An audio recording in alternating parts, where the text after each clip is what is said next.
كنت من الظالمين فاستجبنا له ونجيناه من الغم وكذلك ننجي المؤمنين. اللهم صل على سيدنا محمد وعلى ال سيدنا محمد سيد الاولين والاخرين. رضي الله تبارك وتعالى عن كل صحابه رسول الله اجمعين. اللهم اجعل صلواتك وبركاتك على نبينا محمد صلى الله عليه وسلم سيد الاولين والاخرين سيد الانبياء والمرسلين على نبينا محمد صلى الله عليه وسلم. اللهم يا الله اللهم مالك الملك تؤتي الملك من تشاء وتنزع الملك ممن تشاء وتعز من تشاء وتذل من تشاء بيدك الخير انك على كل شيء قدير. تولج الليل في النهار وتولج النهار في الليل وتخرج الحي من الميت وتخرج الميت من الحي وترزق من تشاء بغير حساب وترزق من تشاء بغير حساب وترزق من تشاء بغير حساب. اللهم يا الله ربنا ظلمنا انفسنا وان لم ترحمنا لنكونن من الخاسرين. اللهم صل على سيدنا محمد طب القلوب ودوائها وصحة الأبدان وعافيتها ونور الأبصار وضيائها وقوة الأجساد والأرواح وغذائها. وصلى الله عليه والحمد لله رب العالمين. الفاتحة. أعوذ بالله من الشيطان الرجيم. بسم الله الرحمن الرحيم. الحمد لله رب العالمين الرحمن الرحيم مالك يوم الدين إياك نعبد وإياك نستعين اهدنا الصراط المستقيم صراط الذين أنعمت عليهم غير المغضوب عليهم ولا الضالين. آمين. Bapak yang dimuliakan oleh Allah Subhanahu wa taala, kita lanjutkan materi kajian kita tafsir Jalalain Suratul Fil. Surah Al-Fil yang artinya gajah.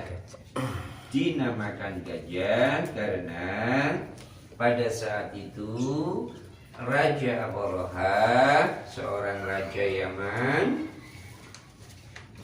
merasa iri, merasa syirik terhadap kemuliaan dan keberkahan Ka'bah, sehingga ia membuat di Yaman, ia membuat semacam gereja, cuman bentuknya mirip seperti Ka'bah. Tujuannya untuk menyaingi Ka'bah, agar orang pergi ke haji itu nggak ke Mekah semua, tapi ada yang ke buatannya dia, Ka'bah buatannya dia, ceritanya begitu. Nah, adalah 1-2 orang yang pergi ke sana, ya. Jadi umroh hajinya nggak ke Ka'bah, tapi ke Yaman, ke buatan Abraha, begitu. Nah, setelah itu ada seorang laki-laki dari suku Bani Kinanah, ya. Fa'ahdatha rajulun min Kinanata fiha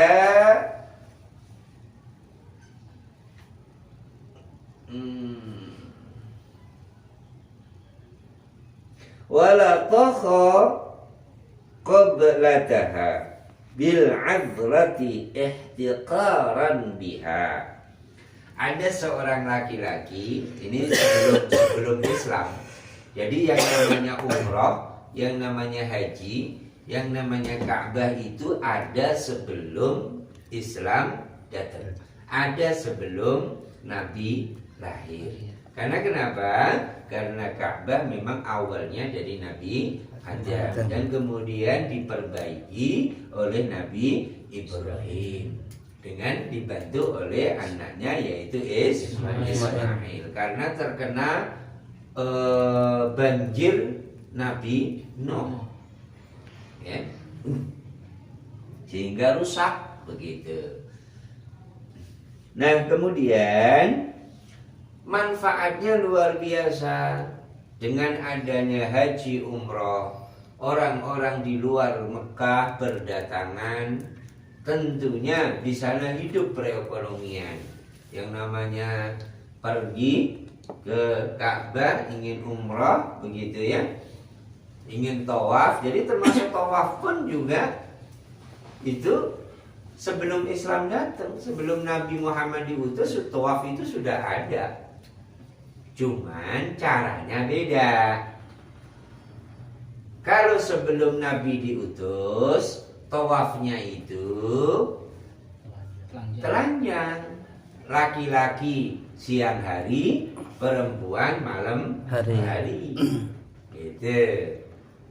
Alasan mereka telanjang adalah tawaf itu menghadap kepada Allah.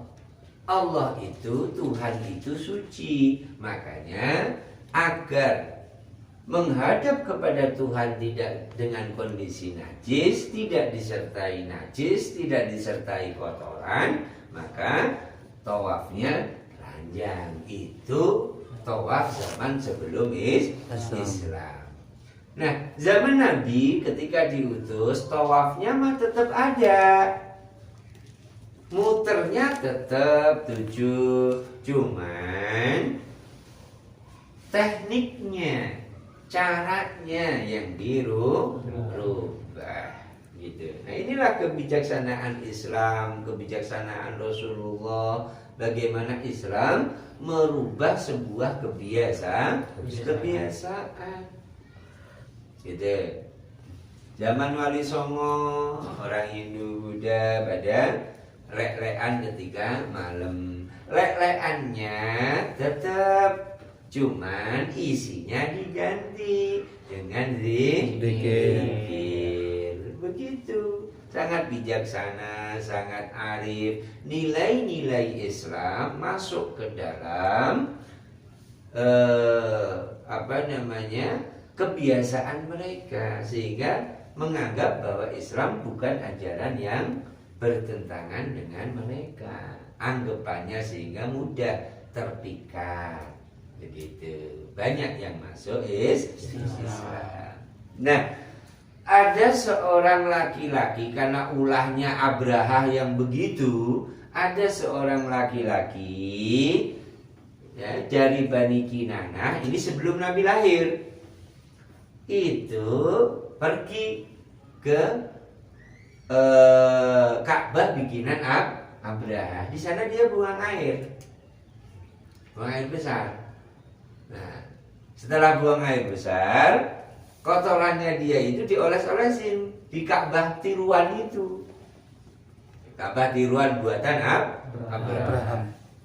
Nah, setelah Abraha tahu, makin gede dendamnya, gitu ya, makin besar dendamnya supaya Ka'bah itu hancur. Akhirnya diwujudkan dengan membawa bala tentara. Ada beberapa riwayat yang menjelaskan tentang jumlah daripada gajah yang dia bawa. Ada yang mengatakan 1. Yang paling depan namanya Mahmud. Nah, Mahmud ini kan nama-nama Islam. Jadi nama-nama itu sebelum Nabi lahir sudah ada nama-nama yang bagus, yang terpuji. Mahmud, Ahmad, Muhammad, itu artinya terpuji. Nah, ada yang mengatakan bahwa si Mahmud doang yang pakai gajah. Kemudian ada yang berpendapat semua bala tentaranya. Ada yang mengatakan 11, ada yang mengatakan 17 dan lain sebagainya. Banyak riwayat. Nah, hal yang aneh terjadi, ya, hal yang aneh terjadi pada saat 3 kilometer sebelum tentara gajah ini masuk ke kota Mekah. Gajahnya ngadat. Nah, si gajah itu ngadat. Kalau diajak lempeng menuju ke Ka'bah, itu anggot-anggotan. Dipecutin dulu baru mau jalan.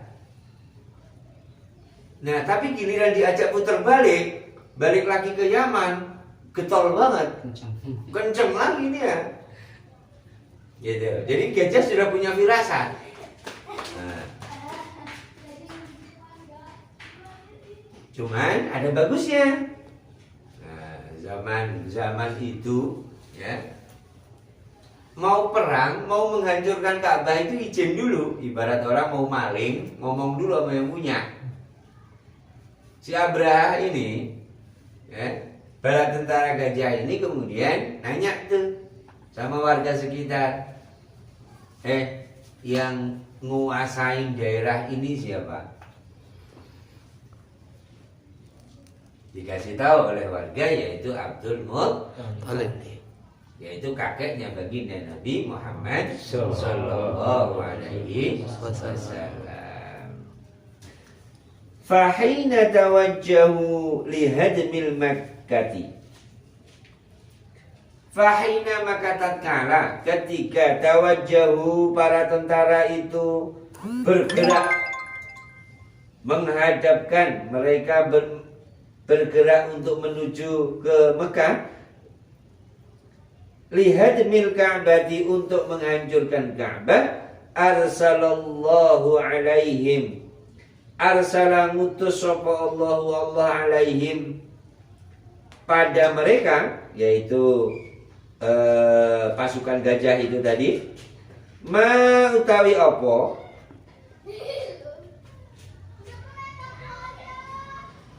ma ing apa qassa menceritakan sapa Allah hu pada peristiwa Ka'bah itu, fi qaulihi, di dalam firman-Nya Allah, alam yaj'al kaidahum fi tadlil. Fi qaulihi ini Allah berkata itu ya Pak? Ya, fi qaulihi, di dalam ucapannya Allah, di dalam firman-Nya Allah.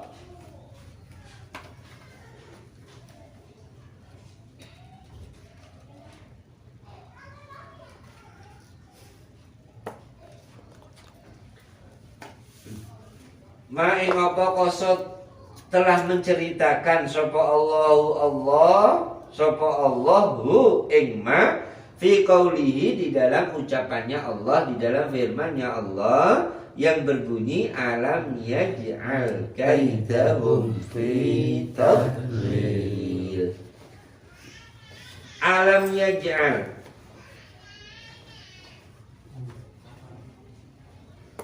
apakah tidak menjadikan, apakah Allah tidak menjadikan, apakah Allah yaj'al, ya, apakah tidak yaj'al menjadikan sapa Allah, ay ja'ala maksudnya adalah menjadikan apa? Kaidahum, pada rekayasa, pada tipu daya, fi hadmil Ka'bati, dalam menghancurkan Ka'bah, fi tadlilin ay khasarin wa halakin, di dalam kesesatan, maksudnya di dalam kerugian dan kehancuran. Nah, pada saat menjelang penghancuran Ka'bah, ini Abraha ini mohon izin. Jadi ketemu dulu tuh, dialog dulu sama Abdul Muthalib sebagai kuncen Ka'bah, sebagai sesepuh, sebagai tokoh di Mekah saat itu. Nah, setelah ketemu, akhir singkat cerita, duduklah Abraha dengan Abdul Muthalib ini sejajar. Ya. Setelah ketemu, ngobrol. Nah, pada saat itu kebiasaan orang negara jajahan, orang yang menjajah itu suka merampas. Nah, Abraha ini merampas ontaknya masyarakat Mekah, termasuk ontanya Abdul Muthalib. Zaman itu yang dirampas oleh Abraha adalah 100 ekor onta. Nah, kalau bayangkan, berarti kan orang kaya kalau punya 100 ekor onta zaman itu. Nah, kalau anggap aja sekarang sapi itu misalnya 20 juta atau onta itu sekarang 20 juta, dikali 100 sudah 2 miliar. Kan begitu, berarti kan kaya, gitu ya. Jadi Nabi itu ya gak miskin-miskin banget. Nabi itu orang kaya sebenarnya, ya. Keturunannya orang kaya. Cuma Nabi memang hidup dalam keadaan miskin. Bukan orang miskin, tapi hidup dalam keadaan miskin, gitu. Nah, saat ketemu dan ngobrol, disangka oleh Abraha ini, ya, yang ditanyakan oleh Abdul Muthalib adalah, mana unta saya? Balikin yang kamu rampas. Nah, Abraha keder, nah ini orang gimana sih? Bukan mempertanyakan kenapa menghancurkan Ka'bah, tapi justru malah bertanya agar ontanya yang dirampas dikembalikan. Aneh. Pada akhirnya Abraha nanya, Abdul Muthalib, kok kamu aneh bener sih? Bukan nanya kedatangan alasan saya ke sini untuk menghancurkan Ka'bah, lah kok kamu malah nanya tentang ontamu agar minta dikembalikan. Dijawab oleh Abdul Muthalib, Abraha, sama aku. Betapa hebatnya, betapa kuatnya, betapa luar biasa keyakinannya Abdul Muthalib kepada sang pemilik Ka'bah, yaitu Allah Subhanahu wa Ta'ala. Mereka menyebutnya Tuhan. Nah, Ka'bah itu bukan punya saya, ada yang punya. Nah, kamu mau ngancurin, ya hancurin sono. Lah, masa yang punya nggak ngelindungin? Begitu. Jawabannya luar biasa, karena yakinnya bahwa Baitullah atau Ka'bah itu milik Allah. Maka yang akan menjaga adalah Allah. Ini keyakinannya.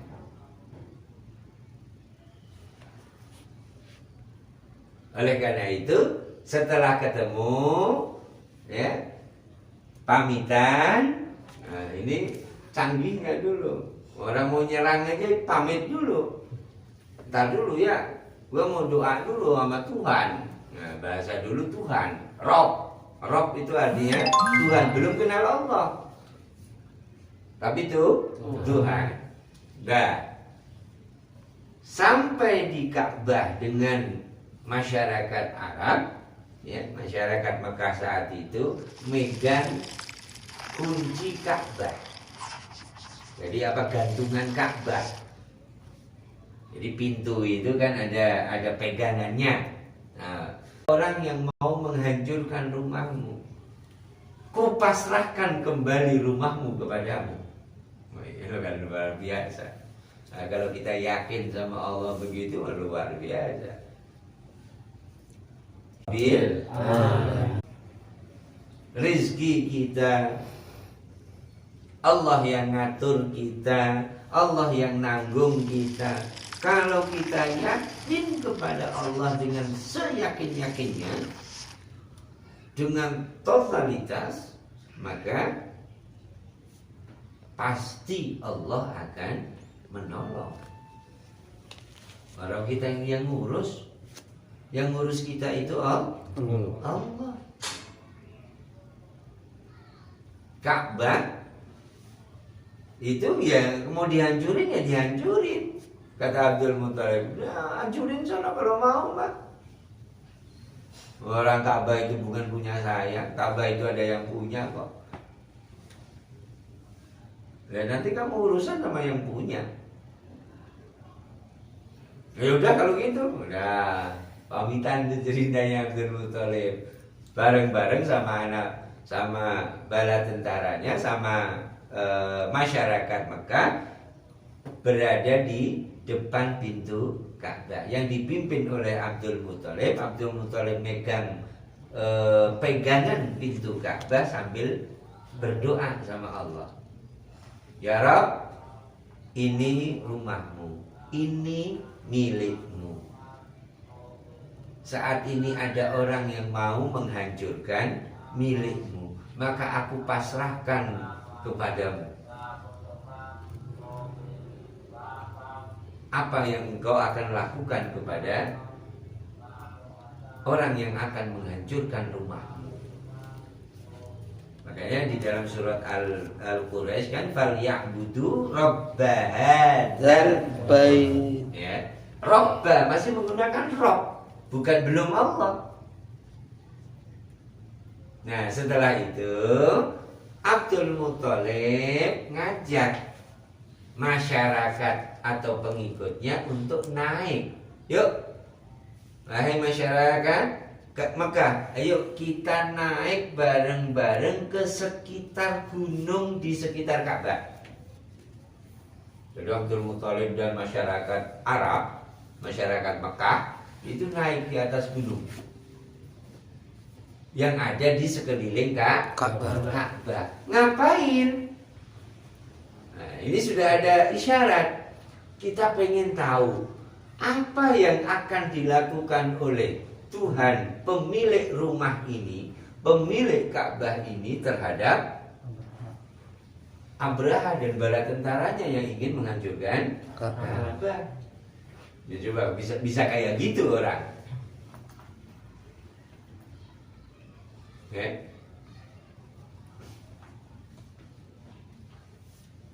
Nah, wa arsala alaihim tayran ababil. Lantas apa yang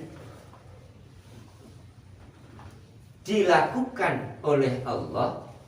Makanya di atas di ayat di depan ya, alam tara kaifa fa'ala rabbuka bi ashabil fil. Ya, alam tara kaifa fa'ala. Jadi apa yang akan dilakukan oleh sang pemilik Ka'bah ini terhadap tentara gajah yang ingin menghancurkan itu? Ternyata setelah semua masyarakat dan Abdul Muthalib berada di atas gunung, pasukan gajah datang. Sebelum sampai ke Ka'bah, wa arsala alaihim tayran ababil. Allah mengutus burung yang dinamakan dengan ababil. Nah, burung ababil ini ulama tafsir berbeda pendapat. Ada yang berpendapat burung ababil ini ya burung biasa, burung yang ada di sekitar Ka'bah. Tapi ada juga ya dalam tafsir Al-Kabir karangan Syekh Fakhrul Razi, bukan Fakhrul Razi mantan Menteri Agama, bukan. Ya, tapi seorang ulama tafsir, namanya sama, tapi beda kelakuannya. Gitu. Kalau Fakhrul Razi yang saya maksudkan, pengarang kitab Al-Kabir adalah seorang ahli tafsir. Nah, menurut beliau, ya, menurut pendapat Syekh Fakhrul Razi dalam kitab Al-Kabirnya, bahwa burung ababil itu burung yang luar biasa, yang nggak ada di bumi. Memang diutus oleh Allah pada saat itu doang, gitu ya. Kenapa demikian? Ya, burung ababil ini tiba-tiba datang secara berkelompok. Tiba-tiba banyak burung ababil, ya. Dan setiap burung membawa satu kerikil dari neraka plus, ya, di batu yang dia cengkram itu ada tulisannya. Batu ini untuk siapa? Sudah dipesan sama Allah. Padahal belum ada roket, belum ada nuklir, belum ada apa namanya itu yang suka tanpa kendali, tanpa awak itu, drone. Belum ada itu. Nah, batu yang dibawa oleh burung ababil ini, setiap batunya itu yang terkena lemparan daripada burung ababil adalah tentara si Mahmud, tentara gajah, tentaraannya Abraha. Sedangkan orang masyarakat Mekah yang ada di sekeliling Ka'bah, yang ada di gunung-gunung yang lagi nonton itu tadi, nggak ada satupun yang kena.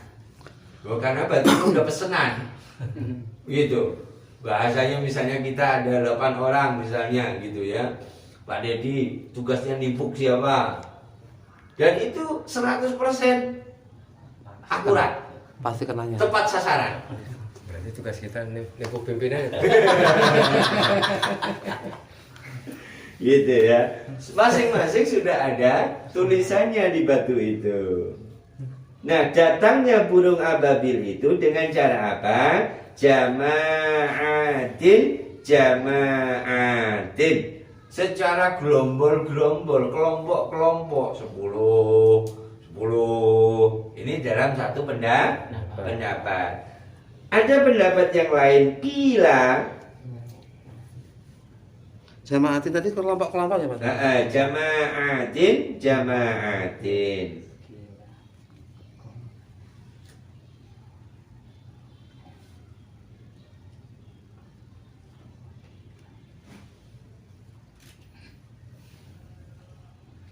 Bila dikatakan la wahidan lahu, kata sebagian ulama tafsir, burung ababil itu datangnya nggak kelompok-kelompok, tapi satu-satu. Satu datang celuk, datang lagi satu celuk, datang lagi satu celuk. Nah, itu. Setelah mereka datang, burung ababil ini datang, apa yang dilakukan oleh burung ababil? Tarmihim bihijaratin min sijil. Tarmihim, ngelempar. Burung ababil itu melempar merekanya kembali kepada tentara Abraha. Dengan apa burung ababil itu melempar? Bihijaratin, dengan batu. Dari apa batu itu? Min sijilin, dari neraka yang terbuat dari tanah. Sijilin ay tinin matbuhin, tanah yang dibakar. Ya, cuma dibakarnya di neraka. Padahal panasnya neraka itu 70 kali lipat dari panas yang ada di dunia. Bagaimana dampaknya, bagaimana efeknya setelah tentara gajah itu kena lemparan dari tanah yang dibakar itu tadi, yang dibawa oleh ababil itu tadi, faja'alahum, maka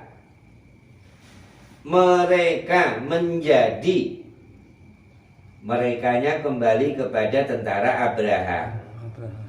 Keadaannya menjadi seperti apa? Ka'asfin, seperti daun-daun,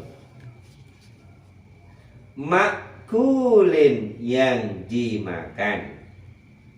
Jadi posisinya kayak bapak bakar kertas. Bapak bakar kertas, dibakar di rokok atau di obat nyamuk. Kertas bapak bakar. Setelah kertas ini dicabut, obat nyamuk ini dicabut, apa yang terjadi di kertas itu? Terkikis. Gitu. Itulah keadaan tentara gajah. Jangankan kok orang gajah, setelah kena tanah itu tadi, itu yang dilempar oleh burung ababil itu tadi, tembus. Ya batu misalnya, batu segede gini misalnya, padahal gedenya batu itu seperti kacang. Ya, seperti kacang, ya kacang-kacang tanah begitu. Atau paling gedenya misalnya kacang kalau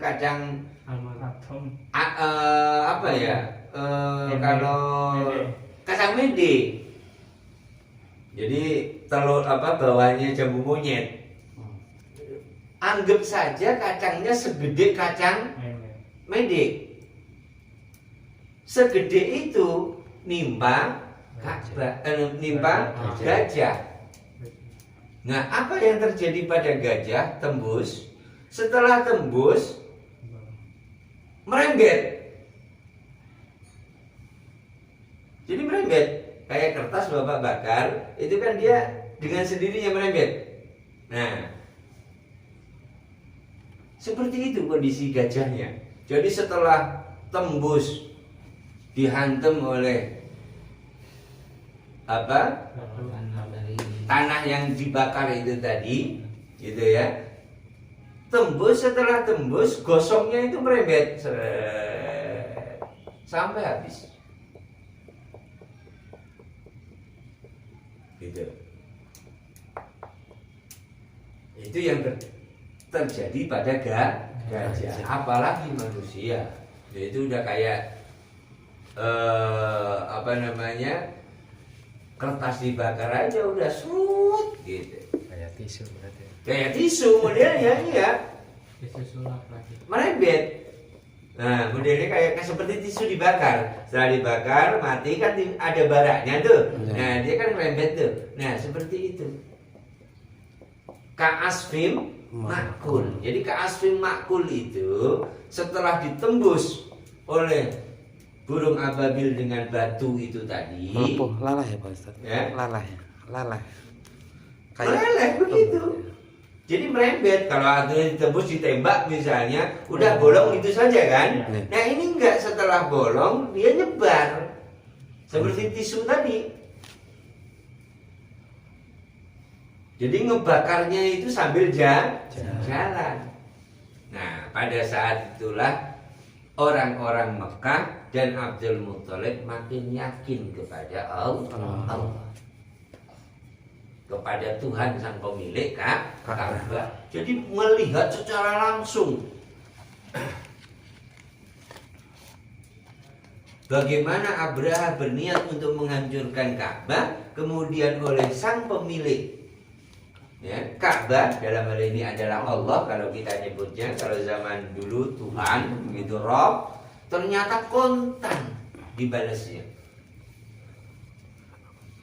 Karena Ka'bah ini milik Allah. Allah. Jadi yang akan menjaga adalah Allah. Berarti kan pasrah. Kuncinya pasrah dan Yakin. Nah kalau kita yakin dan pasrah kepada Allah, insya Allah semuanya sudah ditanggung. Semuanya sudah diatur oleh Allah. Dan kita kan nggak bisa ngatur diri sendiri. Ya. Kita nggak bisa ngatur diri sendiri. Apa buktinya? Bapak dulu pacaran sama si A. Lah kok jadinya sama yang sekarang? Kan berarti nggak bisa ngatur diri sendiri. Gitu kan? Nah, Kenceng amat. jadi yang ngatur kita adalah Allah. Kita nggak bisa ngatur diri kita sendiri. Tidur pun nggak bisa ngatur. Yang nidurin Allah, yang bangunin juga Allah. Nggak bisa kita ngatur diri sendiri. Ya. Kita punya keinginan, saya pengen jadi presiden atau pengen jadi dokter, kan begitu. Nah, setiap ditanya orang mau jadi apa nanti gede, dokter. Mau jadi apa? Mau jadi abri misalnya. Sekarang beda lagi. Jadi tukang cupang. Gitu. Kita nggak bisa menentukan nasib kita. Gitu. Kita nggak bisa milih harus lahir dari ibu yang konglomerat.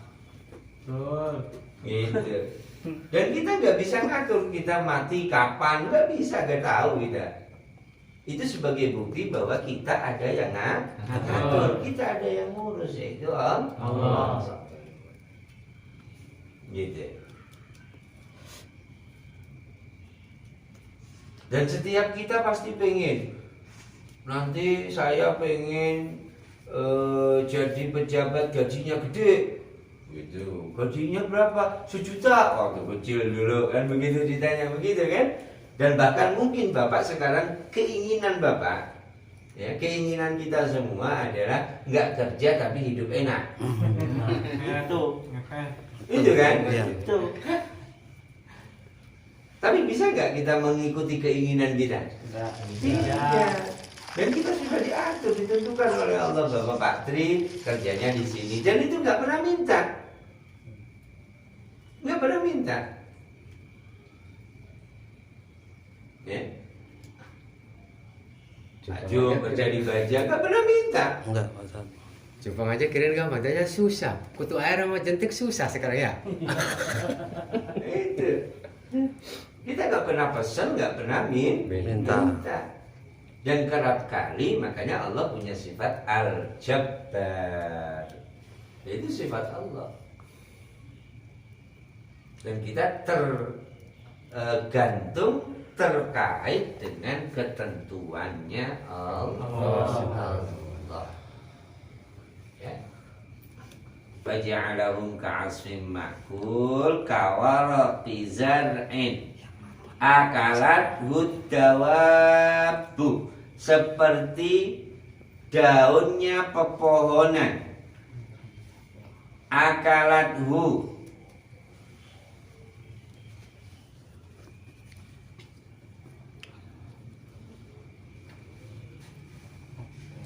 akalathu, makan apa? Waraki zar'in, apa adawabu, gegremetan. Itu sesuatu yang melata. Dawab itu sesuatu yang melata, merayap ya.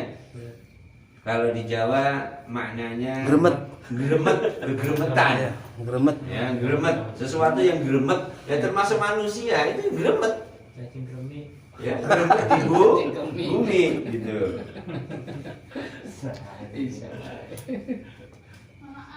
Wadah satu dan diinjak-injak. Wadah satu dan diinjak-injak.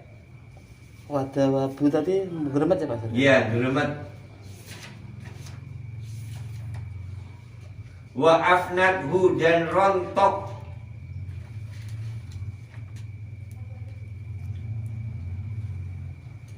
Maksudnya ahlakahumullahu ta'ala, menghancurkan sapa Allah hum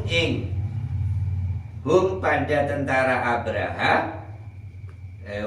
Ahlakahumullah, menghancurkan pada tentara Abraha, menghancurkan tentara Abraha, ya gitu aja maknanya kalau Indonesianya. Ahlakahumullahu, ahlakahum, menghancurkan tentara Abraha, sapa Allahu Allah Ta'ala yang maha tinggi. Kullu wahidin, setiap satu burung,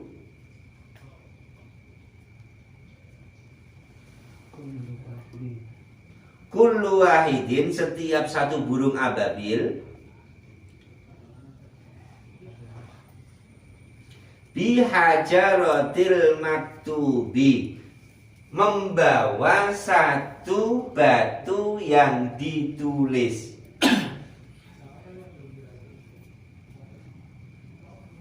Membawa satu batu al-maktubi yang ditulis, alaihi pada batu. Oh, batunya udah ditulis ya, Pak? Udah ditulisin. Ditulis apa? Ismahu. Isma itu asma ya, Pak? Nama ya, Pak? Namanya. Jadi sudah bawa batu yang dibawa itu sudah ada namanya untuk siapa. Nah ini berarti kan burung nggak sembarangan.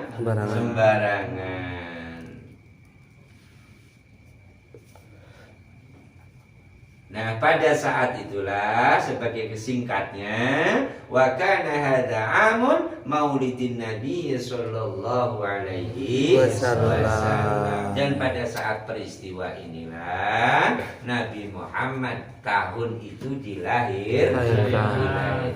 Wallahu a'lam bishawab.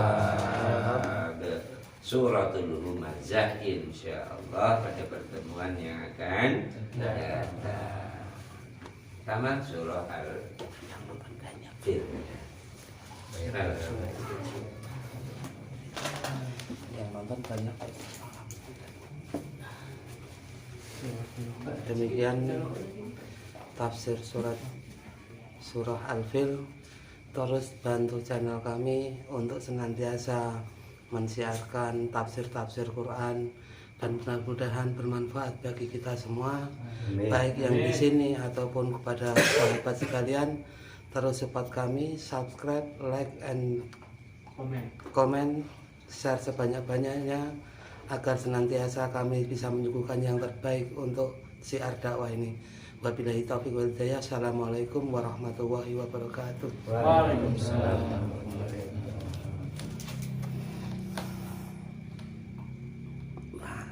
Yang nonton banyak banget, Ustaz. Banyak orang yang ngajinya, Pak. Dari kemarin 3, 4, 5